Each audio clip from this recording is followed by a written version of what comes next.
김성훈 변호사 초대했습니다. 안녕하십니까? 안녕하세요. 어서 오십시오. 자, 오늘 법원의 유창훈 판사의 영장 기각 사유 한마디로 요약을 한다면 어떻게 할 수 있습니까? 한마디로 소명이 덜 되었다라는 것으로 요약할 수가 있습니다. 소위 말해서 범죄 혐의 사실에 대한 소명이 충분하지가 않기 때문에 결국은 이 부분에 있어서 영장을 발부할 수 없다는 것이고요.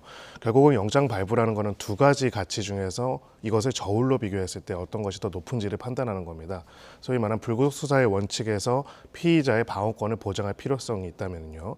한편으로 실체적 진실을 밝히기 위한 범죄 혐의가 얼마나 소명되었는지, 그리고 도주 및 증거인멸의 우려, 즉 소위 말하는 실체적 진실을 저해할 만한 사정이 있는지를 한쪽에 놓고 비교를 하게 되는 것입니다. 그래서 결국 지금까지 쌓인 수사 자료들, 그리고 피의자의 태도들을 종합해서 보게 되는데요.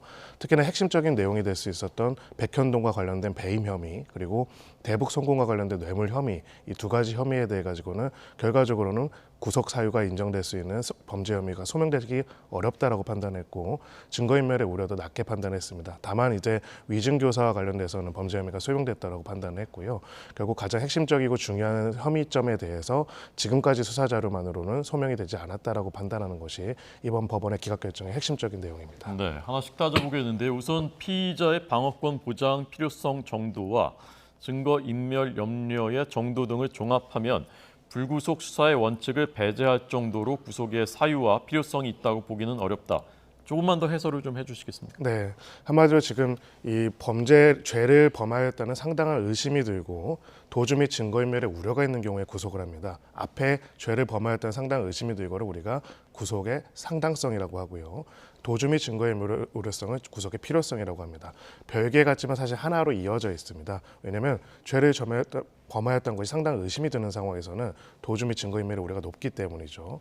결과적으로는 이 부분에 있어가지고는 범죄 혐의의 소명이 적게 되어 있다면은 범죄 혐의가 아닐 가능성도 있다는 거고, 아닐 가능성이 있는 경우에는 피의자의 방어권의 보장의 필요성이 높아집니다. 그렇기 때문에 피의자의 방어권의 보장의 필요성이 높다라고 한다면은 두 가지 저울을 비교를 해봤을 때 증거인멸의 우려를 비교를 해봤을 때 영장을 기각할 수 있는 사유가 판단이 될 수 있는 하나의 근거가 될 수가 있는 것이죠. 네.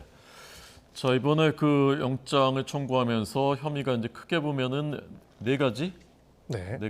첫 번째 이제 백현동 개발 특혜 의혹 사건, 이 부분에 대한 판단은 어떤 것이었습니까?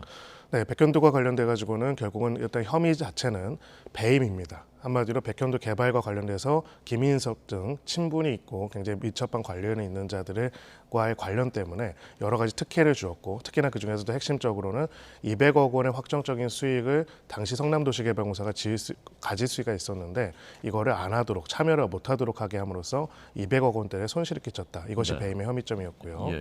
이 부분에 대한 법원의 판단의 가장 핵심적인 취지는 결국 이 백현동 개발 과정에 있어가지고 피의자라고 할 수 있죠. 이제 이 이재명 대표의 관여나 이런 것들이 굉장히 있었다는 것들이 상당히 의심이 들기는 하지만은 결국 이제 자세하게 이제 이 문자로 쓴 내용 중에서는 담겨 있지는 않지만 결과적으로는 배임의 범위라고 할 수 있는 고의적으로 손해를 끼치기 위해서 200억 원의 소해를 끼치기 위해서 한 배임의 범위를 인정할 수 있는 부분들에 대한 전체적인 소명이 부족하다라고 판단한 걸로 보이고요.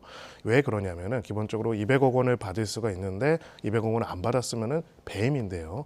왜 그랬는지에 대한 이유가 사실 되게 중요한 부분이 있습니다. 배임은 고의범이기 때문에요. 근데 그런 부분에 있어가지고 뇌물이라든지 다른 게 그런 배임적인 고의를 인정할 만한 객관적인 정황과 직접적인 증거들이 확보가 됐다면 아마 배임 말고 뇌물죄로도 같이 기소가 됐을 거거든요. 근데 그런 부분들에 있어가지고 배임 이외에 그런 범위를 인정할 만한 부분들에 대해 가지고는 다툼의 여지들이 있을 수 있다라는 것들을 어느 정도는 인정한 것이다라고 볼 수가 있습니다. 네.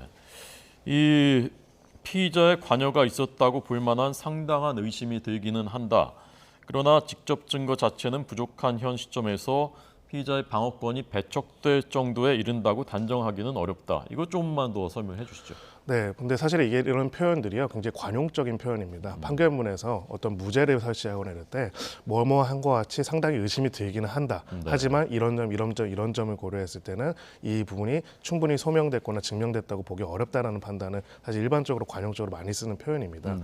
그런 부분에 있어가지고 결국은 이 백현동 사업, 그리고 백현동 사업에 있어서의 김인섭이라는 사람, 여기에 관련된 이재명 대표의 관여, 이런 부분들에 있어가지고는 충분히 그 당시의 최고 최고 의사결정권자로서 결재를 하고 또 상당한 친분이 있었던 것도 맞고 여러 가지 사업의 진행 과정들이 이상한 부분들도 많이 있다는 것들은 인정할 수 있다고 판단한 거죠. 근데 결국은 제가 봤을 때는 핵심은 고의에 있습니다. 그러니까 그런 부분들과 넘어서서 200억 원을 소위 말해서 공사가 참여를 안 하고 공공개발에 참여를 안 하고 빠진 경위와 관련돼서는 빠진 행위 자체는 이 대표의 관여가 맞는데 왜 빠졌는지 그것이 성남시에 손해를 끼치고 김인섭 등에게 이익을 주기 위해서 빠졌는지에 대해서는 당시의 기부 체납이라는 여러 가지 나머지 사정들을 종합적으로 고려해야 한다고 봤는데 네. 결국은 그 동기를 인정할 만큼의 뇌물 혹은 직접적인 경제적 이익의 공여 이런 네. 부분에 대한 직접적인 증거들이 부족하다는 점에 있어서 배임의 범위에 대한 부분들에 대해서는 소명에 있어서의 한계가 있다라고 판단했다 이렇게 볼 수가 있습니다. 자, 네 가지 혐의 중에 이제 2번, 3번이 해당되는 게 쌍방울 대북송금 사건인데 특정 범죄 가중처벌법상 제3자 뇌물, 그다음에 외국간 거래법 위반. 이 쌍방울 대북송금에 대해서는 법원이 어떻게 판단한 겁니까? 네, 이 부분에 대해서는 결국 가장 핵심적인 거는 이화영 부지사의 진술과 관련된 부분입니다. 결국은 지금 혐의점에 대해서는 이화영 부지사 그리고 김성태 전 회장 그리고 이재명 대표가 공모해가지고 이 모든 정황에 대해서 공모를 해가지고 결국 벌어진 일이다라는 것이고요. 경기도의 비용 그리고 두 번째로는 이재명 대표의 방북 비용 이거를 쌍방울이 대납했다라는 것이 핵심적인 내용입니다. 이 부분에 대해서 이제 법원의 판단은 결국은 이것이 인정이 되려면은 두 가지 각각의 관계가 있어야 한다는 거죠. 이 각각의 과정에 있어가지고 쌍방울 그리고 이화영 부지사 그리고 이재명 대표 간에 공모가 있었는지에 대한 것들이 확정이 되어야 하고요. 두 번째는 이제 그 부분에 있어가지고 공모의 범위도 되게 중요합니다. 단순하게 쌍방울이 참여하는 것 정도가 아니라 쌍방울이 송금을 한 부분에 대해 가지고 어느 정도의 인지가 있었는지에 대한 부분인데 결국 그 연결고리를 만들어주는 게 이화영 부지사의 진술입니다. 근데 이 진술에 관련된 부분들이 이제 소위 말해서 기존의 진술이나 번복된 진술이나 뭐 여러 가지가 있지만은요. 현재의 진술, 최종적인 진술의 태도가 임의성이 없다. 즉 소위 말해서 거짓말로 완전히 어떤 압박에 의해서 한 거라고 단정적으로 보기는 어렵다라고 판단해 봤을 때 이 부분에 있어서도 공모 혐의를 인정하는데 가장 핵심적인 증거가 이화영 부지사의 진술인데 이 진술 자체가 지금 공모를 했다라고 단정적으로 하기 어려운 상황에서는 이 부분에 대해서 다툼의 여지가 있고 방어권 보장의 필요성이 있다라고 판단한 겁니다. 네. 조금 전 보여드린 그 피의자의 관여가 있었다고 볼만한 부분이 아니고요. 다시 보여드리겠습니다. 이화영 진술 관련해 부적절한 개입 의심 정황들이 있지만 피의자가 직접적으로 개입했다고 단정할 만한 자료는 부족하다. 정당 대표로서 증거 인멸 염려 있다고 단정하기는 어렵다. 자, 조금만 더 설명해 주십시오. 네, 한마디로 이 부분과 관련해서 첫 번째로 진술과 관련된 부적절한 개입 의심 정황이 있다라는 것은 결국 검찰 측에서 이번에 가장 핵심적으로 공을 들인 게 이화영 부지사 진술과 관련돼서 가족이나 민주당 관계자들이 여러 차례 이제 방문해가지고 압박을 하거나 접견 과정에 있어가지고 특정한 진술 방향으로 할 것을 요청했다는 점에 있어서 지금 이화영 부지사가 최종적으로 선택하고 있거나 어떤 이재명 대표의 관여가 없다라는 식의 진술서, 자필 진술서를 낸 것들은 다 객관적이고 임의적인 진술이 아니다라는 것을 주장을 했습니다. 검찰은요. 다만 이제 법원에서는 여러 가지로 이화영 부지사의 진술과 관련돼서 그런 관여나 이런 행위들이 있었던 걸로 보지만은 다만 이제 그거를 넘어서서 그 관여 때문에 아예 없는 사실을 이야기하거나 있는 사실을 허위로 이야기했다라고 지금 당장에서 단정하기는 어렵다라고 판단을 했고 결국은 이건 누가 해야 하는가? 검찰의 수사를 통해 가지고 이화영 부지사가 지금 하는 이 진술에 왔다 갔다 하는 것과는 별개로 객관적으로 이게 실체적 진실이라는 거에 대한 소명을 더 해야 한다라고 판단한 거고요. 그거는 역으로 말하면은 반대 방향에서는 피의자 입장에서는 이 진술과 실체적 진실에 대해서 법원에서 불구속 수사를 통해서 재판을 통해서 다툴 어떤 필요성을 인정할 만한 동기가 있다. 그런 것들을 이야기한 것이라 볼 수가 있습니다. 네. 자, 끝으로 네 번째 혐의인 위증교사 이 부분에 대해서 어떻게 판단했습니까?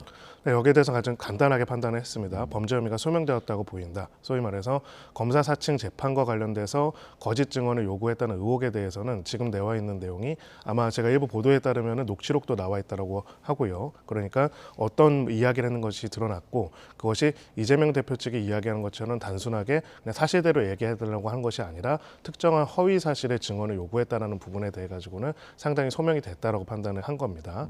다만 이거는 범죄 사실의 소명과 별개로 아무래도 위증교사 외에 나머지 범죄들에 비해서는 죄책의 부분에서 좀 경중의 차이가 있다 보니까 이 모든 것들을 종합적으로 봤을 때는 결국은 구속영장을 발부할 만큼의 필요성이 있다라고 판단하지는 않았다 이렇게 볼 수가 있습니다. 검사 사칭 사건이 어떤 것입니까?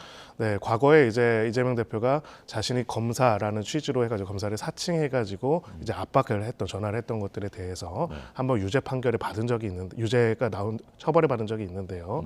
그 부분과 관련돼서 다시 공직선거법 선거 과정에서 그건 내가 억울하게 누명을 썼던 것이다라는 식으로 이야기를 해서 이 부분에 관련해서 공직선거법 위반 혐의로 허위사실 공표 혐의로 다시 기소가 됐습니다. 이 부분과 관련돼서 결국은 당시에 검사 사칭의 경위와 정황에 대해 가지고 그 담당자 그 관련된 증인이 출석하는 과정에서 이렇게 증언을 해달라고 이야기한 내용의 녹취록을 검찰이 확보해서 이번에 영장을 청구했던 것이고요. 이 부분에 대해서 적어도 법원은 이 위증 교사 사실 자체는 범죄 사실이 소명이 된 것으로 판단을 했다라고 보고 있습니다. 네. 그러니까 이 위증교사에 대해서는 혐의가 소명이 되지만 그것이 구속할 만한 사유는 아니다 이렇게 판단한 거군요. 맞습니다. 결국은 이제 재판부는 불구속 수사의 원칙, 즉 어떤 범죄 혐의가 소명됐다고 해서 무조건 다 구속을 해야 한다는 건 아니다는 기본 원칙을 전제로 해서 구속을 해야 한다면 그만큼의 상당성과 필요성의 정도가 높아야 하는데 지금 상황에서는 특히나 이 세 가지 주요 혐의 중에서요 가장 핵심적이라고 할 수가 있는 백현동 그리고 소위 말하는 대북 송금에 있어가지고는 여러 가지 면에 있어가지고 혐의 사실에 대해서 지금 검찰이 확보한 증거와 자료들만으로는 이 부분에 있어 유죄를 단정적으로 판단하기가 어렵다라는 부분들을 염두에 두고 결정을 내렸다라고 볼 수가 있습니다. 네. 자, 저희가 앞서 이원석 검찰총장의 출근길 발언을 보여드렸고요. 한동훈 법무장관이 오늘 아침 발언이 지금 들어왔습니다. 잠깐 보여드리겠습니다.